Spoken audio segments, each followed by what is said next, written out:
नमस्कार, मैं हूं संजीव त्रिवेदी और मेरे साथ रमन कुमार। यूं तो मध्य प्रदेश में 28 सीटों पर चुनाव है और ये सारी सीटें जो हैं वो उस इलाके में ज़्यादातर हैं जो ग्वालियर चंबल संभाग कहलाता है। और जाहिर है कि ये इलाका ज्योतिरादित्य सिंधिया के प्रभाव वाला इलाका है। ख़ासतौर पर इस इलाके पर प्रभुत्व के लिए ज्योतिरादित्य सिंधिया और दिग्विजय सिंह में हमेशा से टसल चलता रहा है। लेकिन अब ज्योतिरादित्य सिंधिया भारतीय जनता पार्टी में हैं और उनकी इज्जत का सवाल है। और ज्योतिरादित्य सिंधिया अगर क्लीन स्वीप मारते हैं या प्रभावशाली प्रदर्शन करते हैं, क्योंकि इन 28 सीटों में से 16 पर चुनाव हो रहा है और वो इसी इलाके में हैं, तो फिर जाहिर है उन्हें भारतीय जनता पार्टी में जो कद बढ़ेगा तो कैबिनेट बर्थ भी मिलेगा और तमाम चीज़ें। लेकिन यहां प्रश्न यह है कि क्या ये तमाम चुनाव अब घूम फिर कर डबरा असेंबली कंस्टिट्यूएंसी पर आकर केंद्रित हो गया है। और वो इसलिए क्योंकि एक बयान दिया गया कमलनाथ के द्वारा और वो बयान ऐसे लगा जैसे कि फील्डर इंतजार कर रहे थे, कैच कर लिया गया भारतीय जनता पार्टी के द्वारा। और अब रमन, राहुल गांधी ने जब कह दिया कि वो अप्रूव नहीं करते हैं, कमलनाथ कहते हैं जी मैं माफी नहीं मांगूंगा, राहुल गांधी को पता नहीं किसने ब्रीफ किया है, तो ये तो मामला कांग्रेस के लिए और ज्यादा मुश्किल होता जा रहा है। चुनावी नुकसान तो होगा ही होगा, पार्टी के भीतर भी एक वरिष्ठ नेता और पूर्व अध्यक्ष के बीच मतभिन्नता दिखाई पड़ रही। देखिए संजीव जी, कमलनाथ ने जब ये बात कही थी हंसते हुए, मुझे याद है कि जब वो अपना भाषण दे रहे थे इमरती देवी के बारे में, बिल्कुल कमेंट कर रहे थे ये क्या आइटम है। लेकिन उन्हें इस बात का अंदाजा नहीं था कि ये स्पीच या ये भाषण में दिया गया अंश इतना भारी साबित होगा कि उन्हें अपने बयान पर खेद जताना पड़ेगा। और खेद जताने के बाद राहुल गांधी का बयान आएगा, क्योंकि कांग्रेस पार्टी में सोनिया गांधी अभी अध्यक्ष हैं तो राहुल गांधी पूर्व अध्यक्ष, यानी कि कांग्रेस पार्टी के दूसरे सबसे बड़े नेता हैं। अगर उनकी तरफ से मध्य प्रदेश कांग्रेस अध्यक्ष के एक बयान को लेकर उनकी प्रतिक्रिया आती है कि वो इसे पसंद नहीं करते हैं, वो नहीं समझते हैं कि ऐसा कहा जाना चाहिए।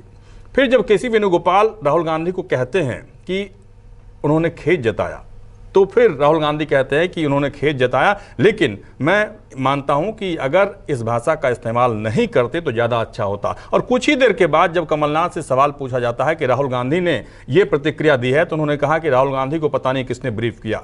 यानी कि कमलनाथ मध्य प्रदेश में लड़ाई लड़ रहे हैं कि अपने दम पर वो विधायकों को जिताएं, क्योंकि ज्योतिरादित्य सिंधिया के समर्थक विधायकों के इस्तीफे के बाद उन्हें मुख्यमंत्री पद से इस्तीफा देना पड़ा, जिसका एहसास या आभास कमलनाथ को नहीं था या दिग्विजय सिंह को नहीं था। जो फैसला ज्योतिरादित्य सिंधिया ने लिया, उस फैसले के पीछे इतनी बड़ी राजनीतिक गतिविधि थी जिसके बारे में कमलनाथ को लगता है कि उनसे इतनी बड़ी चूक कैसे हो गई। अगर उन्हें पहले पता होता कि ज्योतिरादित्य सिंधिया इस कदर नाराज हैं तो हो सकता है कि वो जाकर उन्हें मनाते, उनकी मांगों के बारे में सोचते, लेकिन उससे पहले ही बीजेपी उन पर डोरा डाल चुकी थी। लेकिन अब जो सवाल लगातार सामने आ रहा है कि इमरती देवी पर कमलनाथ के दिए बयान को जिस तरीके से शिवराज सिंह चौहान ने भुनाने की कोशिश की, ज्योतिरादित्य सिंधिया से बात कर मौन व्रत रखा, उसके बाद फिर कमलनाथ का बयान आया, कमलनाथ ने खेद जताया,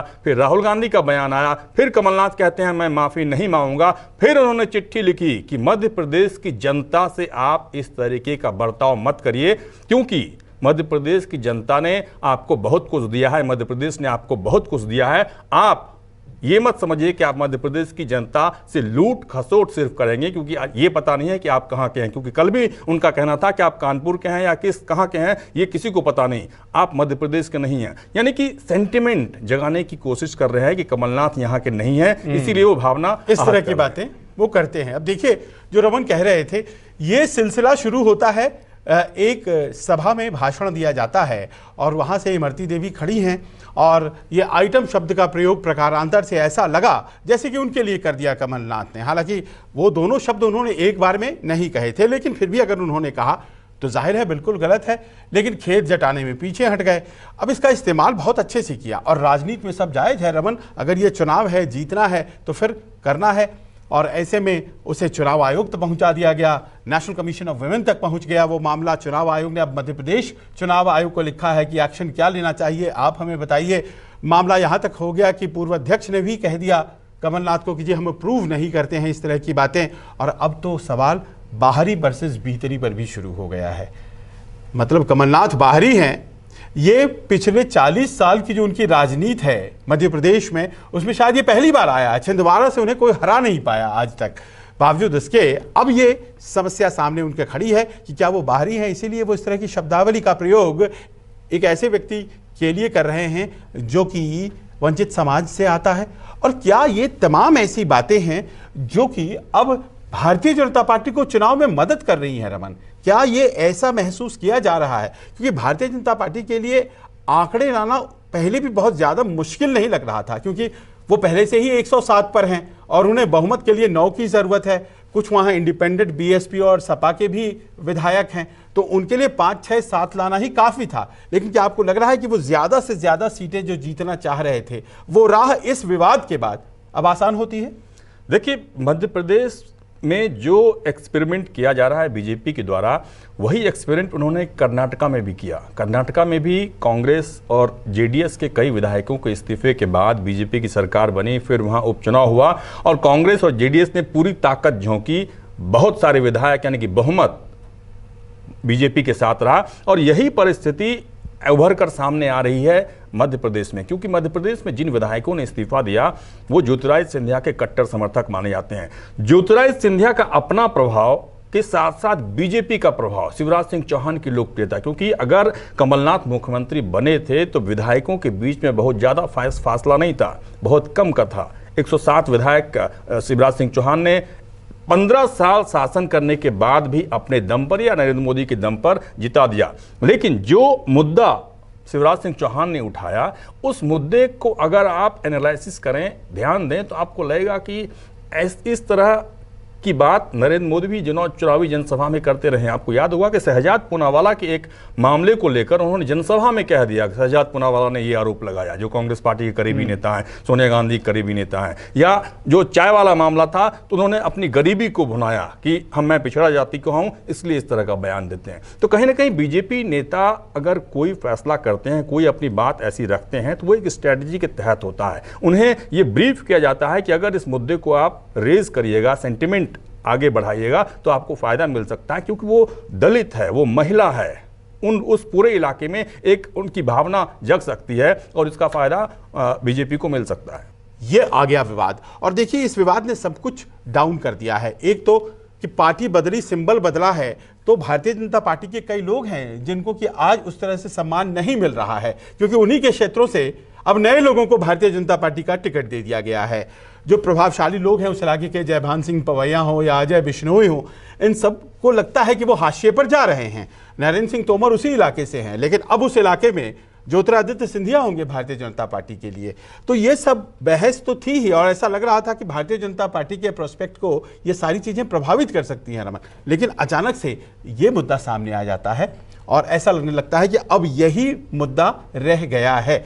अब ऐसे में क्या आपको लगता है कि कमलनाथ ने जो धोखेबाजी वाली कही थी कि भाई मेरे साथ धोखेबाजी हो गई, इस वक्त सॉरी कहने की जो जरूरत उनको है वो शायद इमरती देवी को नहीं है, क्योंकि धोखेबाजी वाली बात पीछे हट गई है। इस वक्त अगर उन्हें किसी को सॉरी कहना चाहिए तो वो सुरेश राजे हैं, जो कि कांग्रेस के उम्मीदवार डबरा से हैं, और उनकी सभा में ही सब कुछ हुआ है। और शायद सबसे ज्यादा चुनावी गणित अगर गड़बड़ाया है तो सुरेश राजे का।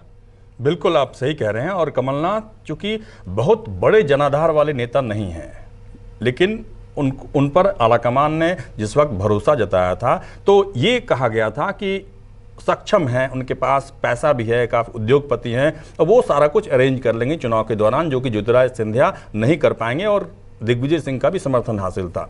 इस चुनाव में जो बातें अभी आपने कहीं कि जो बीजेपी के असंतुष्ट नेता हैं उनको अपने प्रभाव में रखकर उनका इस्तेमाल कमलनाथ कांग्रेस पार्टी के नेता करते तो ज़्यादा अच्छा होता, लेकिन उन्होंने एक ऐसे मुद्दे को छेड़ दिया कि इमरती देवी लोकल नेता हैं, दबंग नेता हैं, दलित नेता हैं, महिला नेता हैं, अपने दम पर उन्होंने अपनी इमेज बनाई और लॉयल है।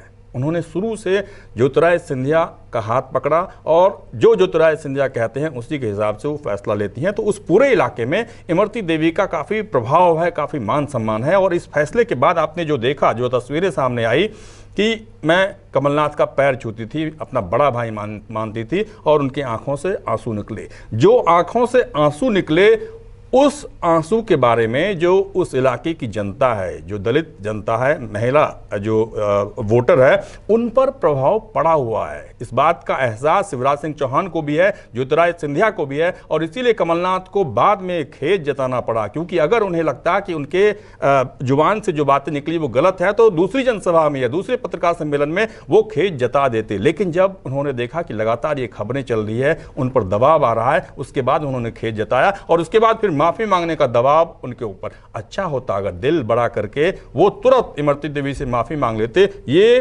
पूरा चैप्टर खत्म हो जाता। ना शिवराज सिंह चौहान का मौन व्रत होता, ना ज्योतिरादित्य सिंधिया का मौन व्रत होता, ना ये मुद्दा होता दूसरे दिन। कमलनाथ ने इतनी बड़ी गलती कर दी। और देखिए, अगर बड़े आदमी हैं आप और गलती कर जाते हैं तो वो गलती बड़ी हो जाती है। ये तो नियम है सामाजिक। कुछ और नेता भी हैं जिन्होंने कुछ इस तरह के बयान दिए हैं।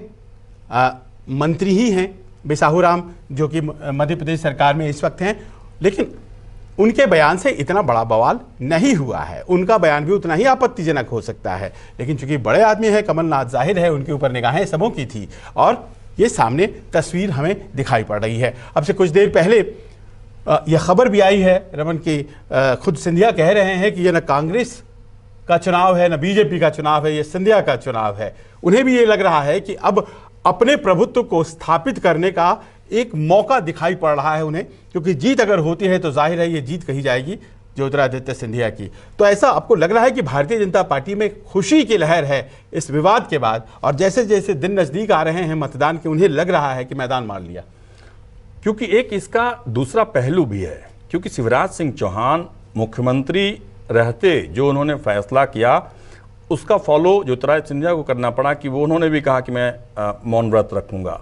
जबकि इमरती देवी ज्योतिरादित्य सिंधिया के कट्टर समर्थक, उनके इलाके के नेता, वो अगर लीड लेते तो कहीं ना कहीं ज्योतिरादित्य सिंधिया को इस बात का एहसास भी हो रहा है कि अगर हमारी सरकार बची रहती है, कंटिन्यू हमारे विधायक आते हैं, इतने सारे विधायक आते हैं कि सरकार बनी रहती है, तो ऐसे में उनके प्रभाव का इस्तेमाल आगे मध्य प्रदेश में किस तरीके से हो, या जो आपने कहा था कि केंद्र में जो अगर कैबिनेट एक्सपेंशन होता है तो उसमें ज्योतिरादित्य सिंधिया को अच्छा पोर्टफोलियो किस तरीके से मिले, इस बात को ध्यान में रखते हुए जिस इलाके में आज उन्होंने ये बात कही वो उनका गढ़ माना जाता है, सिंधिया फैमिली का गढ़ माना जाता है। इसीलिए उन्होंने कहा कि ये चुनाव ना कांग्रेस का है ना बीजेपी का है, ये सिंधिया फैमिली का है। सिंधिया फैमिली की इज्जत दांव पर लगी हुई है और पूरे देश की नज़र इस चुनाव पर है, इसीलिए आपको हमें वोट देना है, हमें आगे करना है। यानी कि जो लोगों के मन में जो भावना है सिंधिया फैमिली के प्रति, जिस इलाके में हमने देखा कि चाहे ग्वालियर हो, गुना हो, उस इलाके में हमेशा से सिंधिया फैमिली का दबदबा रहता है, चुनाव भी वो जीतते रहे हैं, इसलिए उस सेंटिमेंट को वो आगे करना चाहते हैं। और उन्हें लगता है कि आने वाले समय में जब ये चर्चा लगातार मीडिया के जरिए बीजेपी के नेताओं तक भी पहुँचेगी तो उन्हें इस बात का एहसास होगा कि ज्योतिरादित्य सिंधिया के चलते ही बीजेपी की सरकार फिर से बनी और ज्योतिरादित्य सिंधिया के चलते ही ये सरकार अभी कंटिन्यू कर रही है, चल रही है। बहुत बड़ी बात है। अगर ऐसा साबित कर देते हैं ज्योतिरादित्य सिंधिया तो जाहिर है कि भारतीय जनता पार्टी में उनका कद और बढ़ता चला जाएगा। केंद्र में मंत्री पद अपेक्षित है, ऐसा उनके समर्थक तो मानते ही हैं। अब देखिए, बहुत सी ऐसी बातें हैं जो कि इस चुनाव में हो रही हैं, जो कि गैर जरूरी चुनाव मध्य प्रदेश के लोगों के हिसाब से अगर हम देखें तो कई मंत्री हैं जिनके कार्यकाल मंत्री के रूप में ख़त्म 6 महीने में हो गए, क्योंकि 21 अक्टूबर कल की तारीख जो है वो ऐसी तारीख है जिसमें तुलसी सिलावट हों या फिर गोविंद सिंह राजपूत हों, इन सबों के मंत्री पद का जो काल है 6 महीने बिना विधायक रहे वो ख़त्म होना जा रहा है। और ऐसा पहले कभी नहीं देखा गया कि कोई व्यक्ति मंत्री बन जाए और उसके बाद वो इसीलिए मंत्री न रह पाए क्योंकि वो विधायक नहीं है। लेकिन देखिए, चुनाव के इतने दिनों बाद फिर से अगर वो जीतते हैं तो मंत्री बनेंगे, फिर से शपथ लेंगे। तो तमाम ऐसी बातें हो रही हैं इस चुनाव में जो मध्य प्रदेश के लिए उतना अहम नहीं था, लेकिन मध्य प्रदेश में नेताओं के लिए ज़रूर अहम था। देखना है कि क्या होता है, क्योंकि अब हमारी नज़रें इस बात पर भी हैं कि जो चुनाव आयोग है राज्य में, वो आखिरकार कमलनाथ के खिलाफ किस तरह के कार्रवाई का, एक्शन का फैसला लेता है। आज बस इतना ही। हमें दीजिए इजाजत। अपने लाइक्स और सब्सक्रिप्शंस हमें जरूर आशीर्वाद के तौर पर दीजिए, क्योंकि आप तक इसी तरह से हम लगातार खबरें पहुंचाते रहेंगे। नमस्कार, मैं हूं मानक गुप्ता। अगर आपको हमारा ये वीडियो पसंद आया हो तो इसे लाइक और शेयर जरूर करें, और हां, हमें सब्सक्राइब और फॉलो करना ना भूलें, ताकि आप देश और दुनिया की कोई खबर मिस ना करें। तो जुड़े रहिए हमारे साथ और देखते रहिए News 24।